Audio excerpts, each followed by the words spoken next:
Comissão de Educação do Senado Federal aprovou ontem um projeto de lei que prevê a vacinação das crianças nas escolas públicas. Nós vamos falar sobre isso com o senador Marcelo Castro, que é do MDB do Piauí, que já foi ministro da Justiça, hoje é senador da República, conhece bastante aí do assunto. Senador, um prazer tê-lo conosco aqui no Jornal Gente nesta manhã.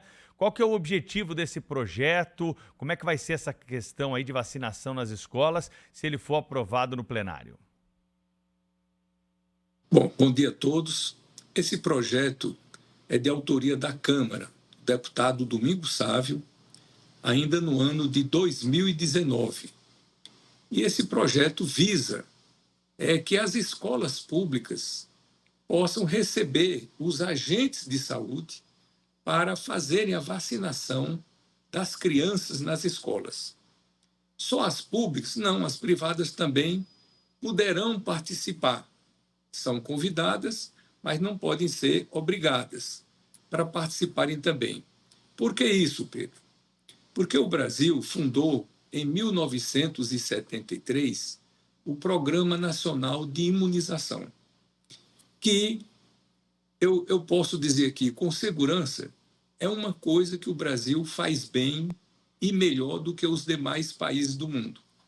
Então, nós temos 50 anos de PNI prestando bons serviços à nossa coletividade.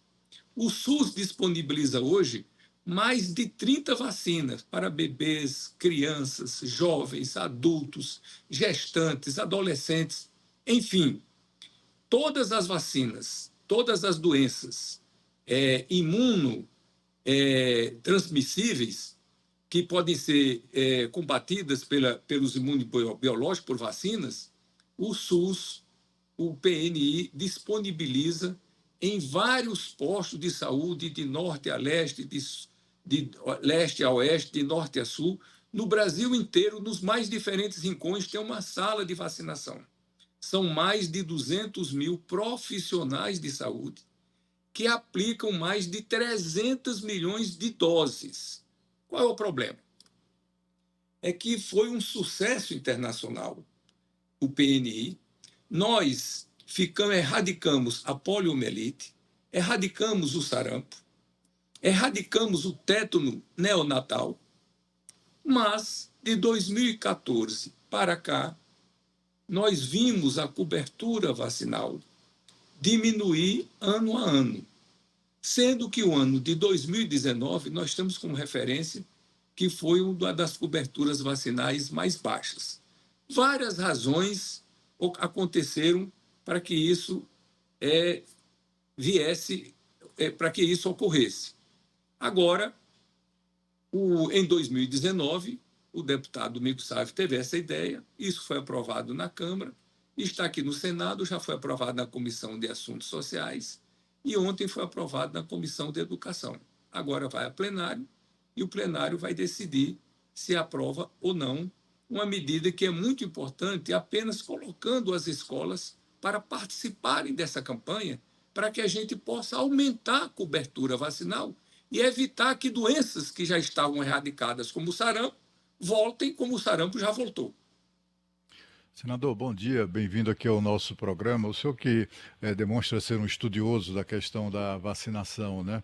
A gente continua às voltas ainda com a questão da Covid-19, que voltou e volta com certo ímpeto, digamos assim, né? No atual governo, desde a posse do atual governo até agora, até 10 de fevereiro, agora neste mês, de acordo com dados do CONAS, que é o Conselho Nacional de Secretários Estaduais de Saúde, já morreram 16.500 pessoas, grosso modo, né? 16.500 pessoas. Isso são mortes para genocídio nenhum botar defeito, né, senador? O senhor, como estudioso dessa questão da cobertura vacinal, mas particularmente na questão da Covid, a gente percebe assim, embora parece até que há vacinas disponíveis, mas não há uma campanha de vacinação do Ministério da Saúde. O senhor acha que isso também deveria acontecer, ou deveria ser incluído, digamos assim, nesse programa que envolve escolas na vacinação de crianças? Não, sem dúvida. Todas as vacinas que estão no PNI, que são mais ou menos 17 vacinas para crianças, 7 vacinas para adultos e jovens, 5 vacinas para idosos e 3 vacinas para gestantes, né? Todas essas vacinas estão disponíveis em todos os postos de saúde. O que é preocupante, Cláudio Humberto, no momento, são essas campanhas negacionistas, que sempre houve um movimento de muito tempo anti-vacinas, especialmente na Europa e nos Estados Unidos. Mas aqui no Brasil, isso não ocorria. O nosso PNI funcionava plenamente e a queda vacinal decorre, os especialistas, não sou especialista no assunto, estou afastado da medicina há muitos anos, mas eles interpretam que, como essas doenças não circulavam mais, houve uma certa acomodação, um certo relaxamento. Não, para que eu vou vacinar meu filho contra a poliomielite, contra o sarampo, se ele não tem mais poliomielite, se ele não tem mais sarampo? Ora, não é assim. A gente tem que vacinar para a pessoa ficar imune, inclusive não poder ser contaminada e não transmitir para os outros também. Então, eu acho que esse descuido, não é? Essa falta de campanhas, esse interesse maior foi que fez essa queda. Agora, ultimamente, essas campanhas de desinformação que ocorriam na Europa, que ocorriam nos Estados Unidos especialmente, que não ocorriam no Brasil, estão ocorrendo agora aqui também. Então, nós vimos campanhas francas, abertas, né, contra a vacina da Covid, ainda há isso daí. Se fez campanha contra a vacina da China. Você vai tomar a vacina da China, como se fosse uma coisa diferente. Não, os imunos biológicos que são fabricados na China são exportados para o mundo inteiro, como na Índia, como em qualquer país do mundo. Então, isso tem atrapalhado um pouco esse preconceito. Inclusive médicos, né, fazendo fake news, divulgando coisas erradas, dizendo que a vacina alterava o DNA das pessoas.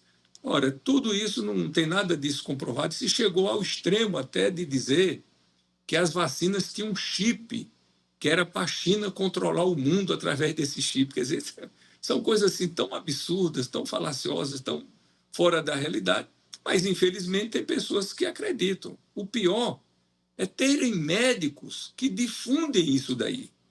Então, muitos médicos, durante a pandemia, gravaram vídeos, falsificaram, adulteraram estatísticas.